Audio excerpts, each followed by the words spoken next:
Den of Thieves 2 Pantera is now out. This movie came out January 10th. It is the first big action movie of 2025. I saw The Damned, which was kind of the first movie of 2025, but it wasn't like a real big movie. That was very small. I think Den of Thieves 2 also is not a massive movie.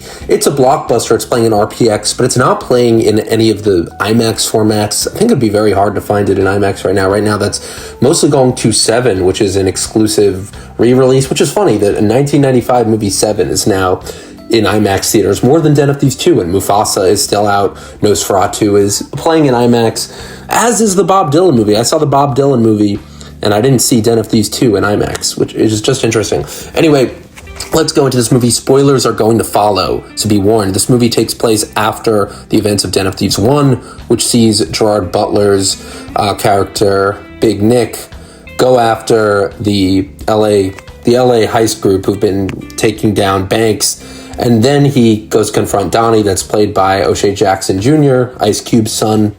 And the twist of that movie kind of worked because you didn't expect Ice Cube Jr. to be the mastermind of the heist. Well, in this movie now he is organizing a heist, a diamond heist overseas. And it doesn't really work as much as I wanted it to. I really wanted to give this movie the benefit of the doubt. I do think it's fun. I do think it has a lot of good scuzzy scumbag moments. It's cheesy. There's lots of good jokes. I think Butler, Gerard Butler's great in these movies. He's honestly one of the draws to seeing Den of Thieves. Like, you go to it because it's like a dad movie, and you get Gerard Butler as this perfect archetype of this tired, no BS cop. He's just a douche. He does whatever he wants.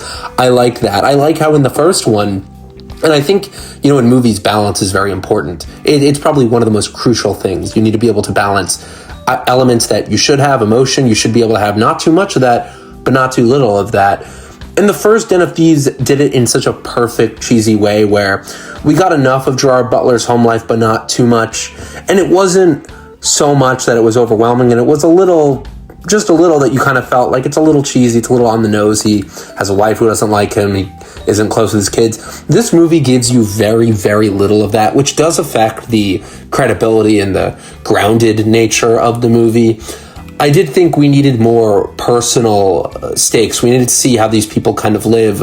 Instead, this movie is just all kind of about the mechanical function of how they're going to do this heist. There isn't really emotion. And compare that to Heat. Or, interestingly enough, I saw people talking about Miami Vice, which is, Michael Mann did Heat and then he did Miami Vice. 2 great movies. I was very divided on Miami Vice because that movie is all very stylistic. It's a very grounded procedural, but it's so stylish that it kind of becomes emotionally transcendent in that way.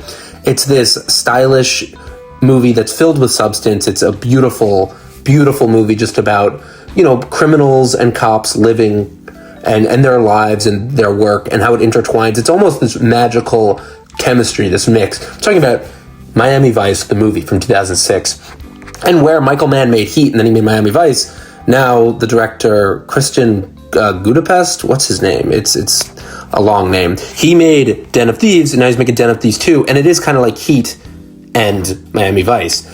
But where in Heat, you even had the criminals having, like Chris, Val Kilmer's character, had this personal life. You don't get that really here. I don't get Donnie's character as much as I even did in the first one.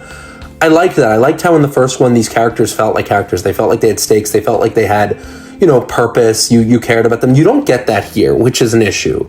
That's a big issue for me because you don't really get the emotional hook. There is a twist at the end, one of the better moments of the movie, and it does bring you kind of full circle with emotion, but it doesn't hit as hard because none of these characters feel like grounded. They feel like there's a bit of a void there. I really liked, I liked the heist scenes in this, but there aren't enough. This is longer than the first one. It's 2 hours, 24 minutes. There's one really cool heist scene at the beginning. Then at the end, there's a heist that kind of goes on for a while, but it's really slow. It isn't that interesting. I thought in the first movie, you had the, savings and loan heist. Then you have this awesome highway shootout. This movie just doesn't have that buildup. And then it kind of goes into an ending where it takes a little while to end.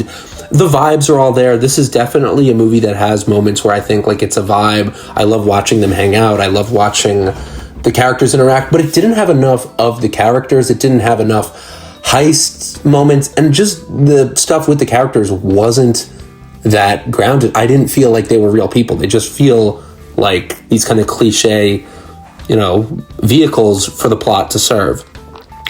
I really think that, even the first one had Pablo Schreiber, who was really good as this criminal guy. Here you don't have that. O'Shea Jackson Jr., the thing is, in the first movie, he was cast as this guy who you weren't supposed to really suspect. You thought he was just this guy caught up in all this. And then the twist happens and you think, oh, like he played them. He's not that great at playing this like mastermind criminal here. And it just kind of shows, it kind of downgrades the movie for me, because like with his arc too, there isn't much. With Gerard Butler's arc, there isn't much. And then it goes and it sets up a sequel.